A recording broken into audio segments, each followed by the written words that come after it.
Est-ce que vous savez où part chaque euro de votre salaire? Combien vous gaspillez dans des choses inutiles? Et cela sans même vous en rendre compte. Mesdames, Messieurs, bonjour. En optimisant votre budget, vous serez donc en mesure de pouvoir épargner plus et décider de quoi faire de cet argent. Aujourd'hui, dans cette vidéo, nous allons voir ensemble une étude de cas.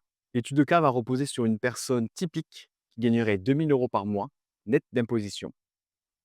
L'objectif sera de voir comment elle peut s'en sortir après avoir soustrait les dépenses variables, mais également les dépenses fixes et combien elle peut épargner. Je vous propose qu'on se retrouve directement sur mon écran pour voir cette étude de cas ensemble. Allez, c'est parti. OK. On se retrouve donc sur l'écran de mon PC, sur un Google Sheet nommé budget mensuel comme vous pouvez le voir.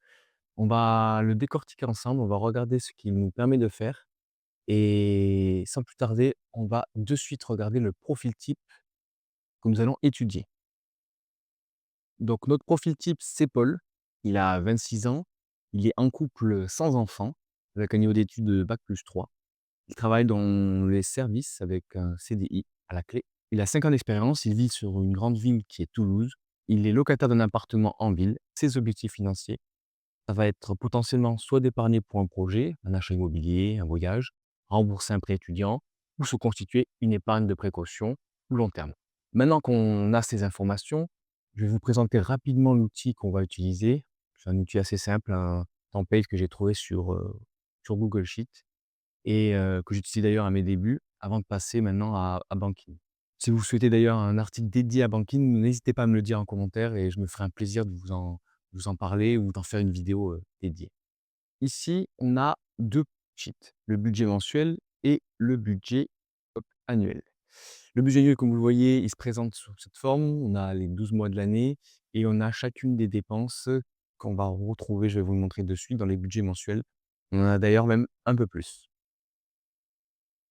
Et ensuite, on a la partie revenus qui se construit de la même manière et un récapitulatif. Pour le budget mensuel, le voici, on a un récapitulatif également des différentes dépenses et revenus du mois et l'onglet transactions où j'ai déjà commencé à remplir certaines transactions, on va pouvoir le voir ensemble. Maintenant qu'on a vu ça, passons à l'analyse détaillée du budget de Paul. On entend souvent parler, vous savez, de la règle des 50-30-20, 50% du salaire pour les frais, 30% pour les loisirs ou les dépenses variables et 20% pour l'épargne. Ce qu'il faut savoir, ce qu'il faut noter, c'est que ce ne sont que des indications. Libre à vous de mettre plus en épargne qu'en loisir ou de réduire vos frais fixes.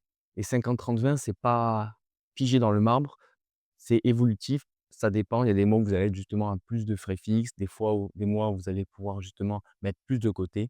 Tout dépendra des mois. Dans le cas de Paul, je le précise, on va prendre les prix moyens français pour que notre estimation elle touche le plus grand nombre de personnes et que vous puissiez vous-même vous y retrouver. Concernant donc les frais fixes, tout d'abord le loyer. J'ai mis un loyer de 700 € par mois. On peut facilement avoir des T2, voire même des D3 dans certains quartiers avec ce loyer-là. Donc il y a pas de souci à se faire. Concernant les courses, on est sur un budget moyen pour une personne seule de 250 € par mois.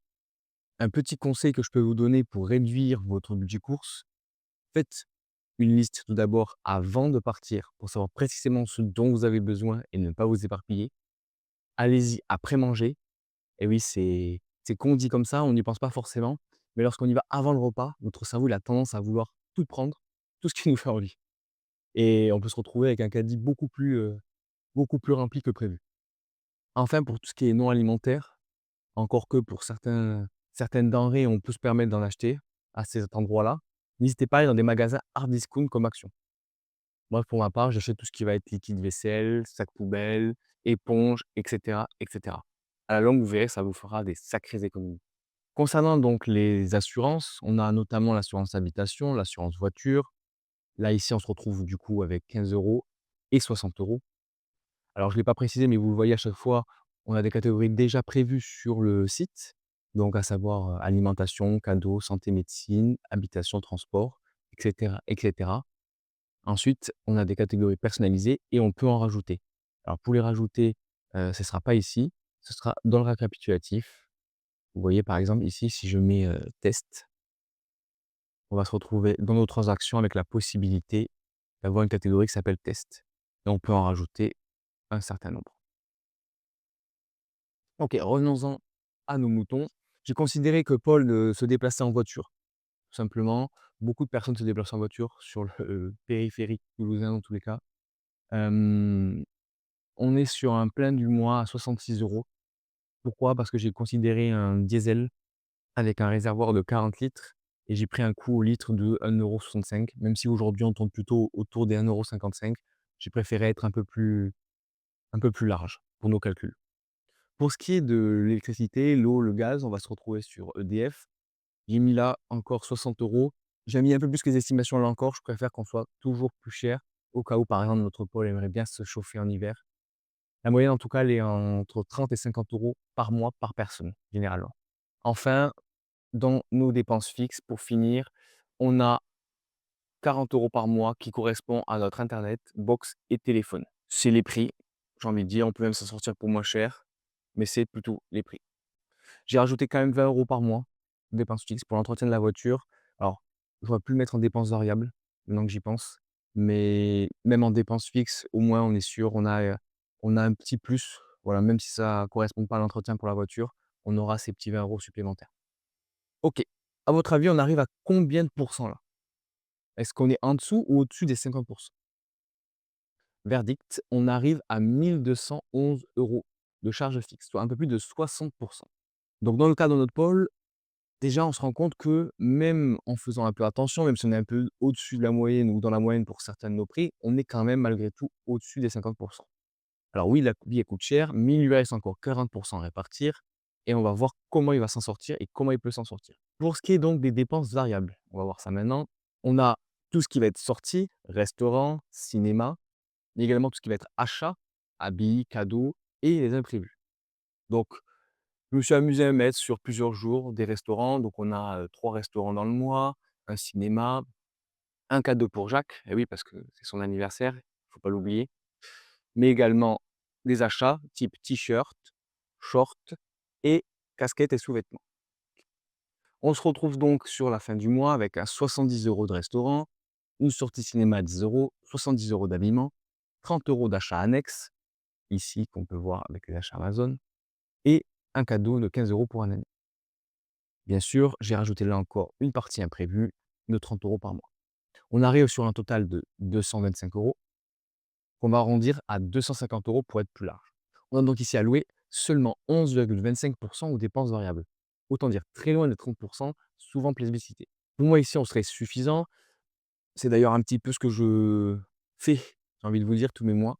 Je mets beaucoup plus, en épargne qu'en loisirs et en dépenses variables. Mais libre à vous de monter jusqu'à 15 ou 20 afin qu'on a de la marge. Il nous reste donc ici plus de 25 alloués pour notre épargne. On va voir d'ailleurs de suite comment Paul peut les épargner et quelles sont les solutions qui sont à sa disposition. Alors je m'étais amusé à faire un schéma sur Canva, mais je ne l'ai pas du tout là. Je vais de suite vous le récupérer. OK, donc on se retrouve sur, Canva où j'ai fait un petit diagramme en camembert et où on va pouvoir voir la répartition que Paul peut adopter. Alors vous avez déjà un spoil, hein, vous le voyez déjà, mais on va pouvoir en discuter dès maintenant. Juste avant de voir ensemble comment les répartir, j'aimerais vous donner un conseil qui peut radicalement changer votre vision des finances personnelles. Au lieu d'attendre la fin du mois pour pouvoir allouer votre épargne, au risque d'en cramer une bonne partie dans des choses inutiles notamment, je vous propose d'épargner directement en premier lieu lorsque vous recevez votre salaire à chaque fin de mois ou à chaque début de mois, tout dépend quand est-ce que vous êtes payé. Bien sûr, cela, faut le faire une fois que vous aurez budgétisé sur 1 ou 2 mois, comme on vient de le faire à l'instant, et que vous aurez pu estimer combien chaque mois vous pouvez mettre de côté.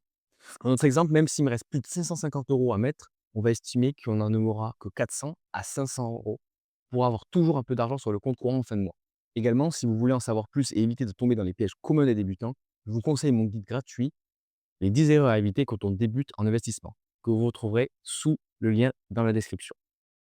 Voici à quoi ça ressemble. Vous avez les 10 erreurs à éviter. Concernant l'épargne, il y a plusieurs facteurs à prendre en compte. Le premier, est-ce que Paul a déjà une épargne de précaution? Car oui, même si on essaie d'être prévoyant en mettant de côté pour les imprévus, il est nécessaire d'avoir 3 à 6 mois de dépenses de côté, que ce soit sur un compte type livret A ou LDDS. À noter, il n'est pas obligatoire de mettre toute l'épargne que l'on fait chaque mois directement sur cette épargne de précaution. On peut répartir et c'est d'ailleurs ce qu'on fait en ce moment pour Paul. On aura donc 200 € ici d'épargne de précaution. Le deuxième facteur à prendre en compte, dans le cas de Paul là également, c'est quels sont ses projets futurs. A-t-il des projets court terme, des projets plus long terme, que ce soit une construction, que ce soit un achat locatif? Veut-il investir, préparer sa retraite, et cetera, et cetera. Dans notre cas, nous allons considérer que Paul souhaite investir sur le long terme. Les 300 € restants seront donc positionnés sur de l'épargne long terme, du S&P 500 en ETF par exemple, ou des actions à dividendes. Une fois les revenus notés, donc ici les 2 000 € de salaire et toutes les dépenses, on peut se rendre dans la partie récapitulative, comme on l'a vu tout à l'heure. Dès lors, on aura une partie économie réalisée ce mois-ci, donc là c'est les 500 € qu'on a répartis dans l'épargne. On peut voir le solde final, sachant qu'aujourd'hui on avait considéré un solde départ de 0 € dans le cas de Paul, et on voit toutes les dépenses et tous les revenus en fonction de leur catégorie. Par la suite, si on veut continuer à faire les choses bien, on peut se rendre sur la partie annuelle. Donc, si je prends par exemple alimentation, je vois que j'ai 250 € de dépenses ce mois-ci, le mois donc de septembre 2025. Voilà, parce que j'avais choisi ce mois-ci. Donc, alimentation, 250 €. Je vais donc sur mon annuel, hop, et je vais chercher en septembre, ici, et je vais descendre jusqu'à alimentation. Et je vais rentrer 250 €. Donc, les totaux quotidiens en septembre sont 250 pour le moment. Le total est 250. Dans mon récapitulatif, j'ai donc 250 € de dépenses en septembre. Vous l'aurez compris, gérer son budget est essentiel. Que cela soit pour savoir où part notre argent, mais aussi pour épargner au mieux. Le plus important, c'est de commencer maintenant. Que ce soit avec l'aide d'un tableur, comme le Google Sheets que nous avons utilisé au fil de cette vidéo, mais aussi avec des applications comme Banking, par exemple.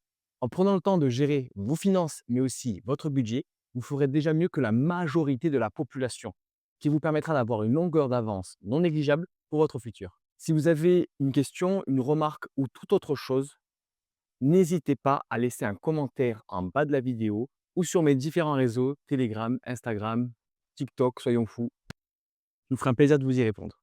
C'était Pierre de Liberté Financière Simplifiée. À très bientôt.